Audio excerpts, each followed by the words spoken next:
Welcome to episode 88 of How About the Huskies. As always, I'm your host, Connor, joined by Matt and Andrew. And second time you're seeing us this week. Probably a good reason if it's October, and it is. The Huskies, the rich get richer, the 2025 class.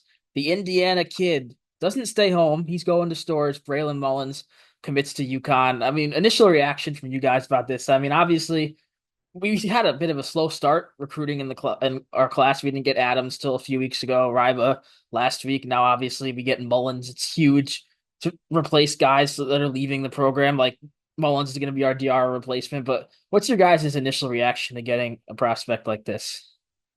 Pretty big deal. One of the bigger prospects I feel like we've landed like since Castle, 16th nationally according to 24/7 Sports. So overall, I mean, pretty excited. Interested to see where he slots in. We don't know exactly yet where he slots in because we haven't even seen this team. So I feel like just knowing that you kind of have him in your back pocket for next season, it's a really good thing to have. Yeah, I mean, he's just like the rich get richer is just exactly what's happening. We obviously got Ryba and Darius Adams already, and now him. It's just like I first of all, I can't believe he picked us over Indiana. I really thought he was going to stay home and go to Indiana, but I'm thrilled to have him. I can't wait to see him at a game this year, and I just think that overall, each recruiting class we've had has gotten drastically better since the kind of disaster of a one that we had a couple years ago. Obviously, Hawkins is the huge shining star in that. Sampson's a star in that too. And then you had Rasul Diggins and Corey Floyd, who both transferred. And then you get Caravan and Klingon, and then you get the Fab Five, and now you got these three guys plus maybe another one, hopefully. So these recruiting classes are getting astronomically better as the years go on, and I'm really excited for this kid in stores. And I feel like we're pushing towards a little bit of a Fab Five scenario here. Obviously, the third recruit in. You never know. Also, he decides to commit, and then maybe somebody else sees, oh, they got three guys already. Like, let me join this crew. Nate Ament is a name I'm looking at. I feel like he could end up in stores. I'm not going to get into that right now. I just feel like it's not just a good thing, just for him, not just for next year, but for the program overall. It helps you bring in more guys when other people are seeing, hey, maybe we can build something else here. Yeah, and I think the most beneficial thing getting Mullins is he's 6'5". He's the type of guard that Hurley likes to run through. We had Newton, we had Castle, Andre Jackson 6'6". We've had all these bigger guards. Obviously, this year we're going to take a slight bit of a step down. I mean, we don't have huge guards. Diarra, Mahaney, Ball, they're all like 6'3" ish, which isn't quite 6'5". But yeah, just like you said, Andrew, taking him from Indiana, I mean, we're kind of bullying them at this point. Liam McNeely was committed to them, decommitted, came to us. Ryba, Indiana was in his top 4 or 5. He came to us.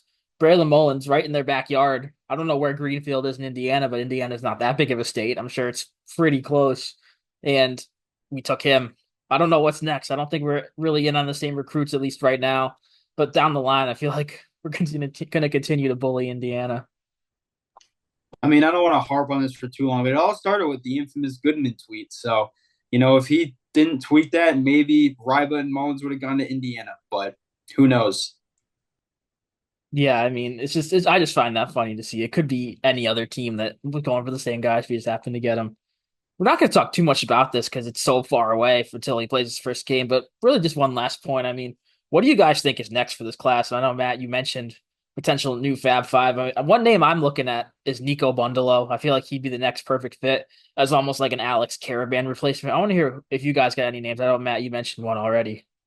Yeah, that's who it is. I think it's going to be Bundalo because 6'10", kind of a stretch forward in a little way, but I think that if we get him and then who Matt said, Nate and Men, I mean, it's just like insane. But another thing, like with recruits that people don't necessarily talk about, is recruits make players on the current roster work harder.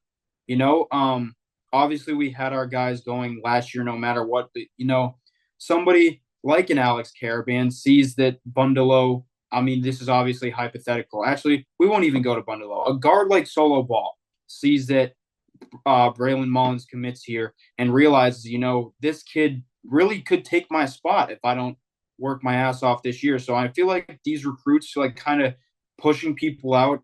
Obviously, it sucks because we get less years of the players, but it's also good for the development. Solo could turn into an NBA pick this year. We have no idea. We don't see the future, but I feel like that's something that people don't really talk about with recruits enough. And I feel like if you bring in Bundalo, it kind of shows Hurley's mentality towards building a team. You've seen, at least in my opinion, over the past decade, teams whose best player is their big man, they're not that successful in March. Donovan Clingan, I feel like, was an outlier, just with how dominant he was throughout the past 2 years. And then you had Sanogo in front of Clingan. Um, it's just rare you look back and you see a top 10 lottery pick who was a center made any sort of noise in March. So I feel like Hurley is putting together a bunch of supplemental pieces to put around elite guards. And I feel like now that you have Mullins and now that you have Adams and potentially Ball returning, it's perfect complementary basketball to his backcourt, and he's going to be able to do so much with these guys.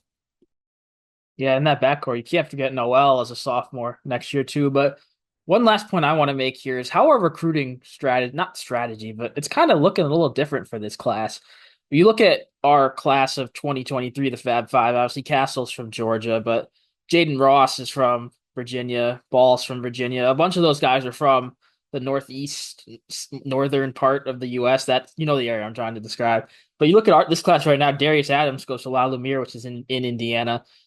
You have Mullins from Indiana. Eric Riba is playing in Maryland, but he's from Germany and from overseas. And if we get a guy like Nico Bundalo, he's out in California. So Hurley's taking a bit of a different approach, which I really like. Don't get me wrong. And I realized saying I didn't mention a guy like Stewart's from Washington, which completely negates the point. But point is, we're kind of expanding our horizons a little bit, recruiting, and I love to see that. It makes us not feel more national, but in a way it does. And I feel like getting out of that sort of New York City metro area was a big part of Hurley's development as a coach. I mean, obviously you have your connections within New York, New Jersey, most of New England, but it's pretty difficult to kind of develop a team and develop national championship teams when you're specifically recruiting out of one portion of the country. And I feel like as we've kind of gone on here, we have ventured out a little bit, and I feel like it's definitely paying off. It is paying off, but I feel like you also, being UConn, the Kings of the Northeast, you kind of got to dominate the Northeast. Obviously, it would have been nice to get a guy like Flagg from New England, from Maine last year, but just looking at like a guy like Andre Jackson, he's from New York. You scooped him up. Hawkins, Maryland, that's close enough to being Northeast. Scooped him up. Sanogo, obviously, he's from overseas, from Africa, but he played in New Jersey, so he was considering Seton Hall, all those other local schools. You scooped him up. So sure, you want to dominate your local area, especially with rivals like Seton Hall and Providence and St. John's right in your backyard going for the same players. But also expanding your horizons is crucial in this day and age. And everybody knows the clip. I don't know if it was the NBA draft or it was some ESPN show where Hurley said that if we didn't get Clingan, that every person on the staff was going to be fired. So, I feel like, yeah, you do want to get those Metro guys, but that was also when he was trying to rebuild this program back to where it was. And we're back to where we were now. So we can afford to go now. Obviously, we're not just going to completely forget about the area we were in. Obviously, we want to get guys from this area as well, the hometown kids. But you obviously also got to go nationally. Yeah, I completely skipped over that 22 class with Klingon and Caravan is from Massachusetts right up the road. So yeah, like to close the point, dominate your local area while also expanding your horizons and competing for guys in other areas. It's gonna win you a lot of basketball games as we've seen Hurley's done over the past couple of years. You guys got anything else? I know this was a very quick episode, just kind of an emergency podcast. Braylon Mullins committed, but yeah, I got nothing else either. It was it's huge for the Huskies to have a near 5 star. I've seen some sites having five, some four. Usually, I'm just gonna go with 5 star because someone has him as a five. Just continuing to dominate the recruiting trails once again. Matt, you got one last closing remark? You mentioned the 5 star. Darius Adams is ranked as a 5 star in some certain sites. I can't tell you exactly where, but I can't remember the last time we brought in two 5 stars to play alongside each other. I don't have it up right now, but I can't tell you the last time that was. I'm sure it's happened, but I agree. It's been a long time since it has. Maybe like the Rudy Gay era, what, 20 years ago now almost. But yeah, we'll just end it right there. Not going to go too much deeper. Braylon Mullins is a Husky. It's a great day to be a Husky. Thanks for watching. Stay tuned for the next one.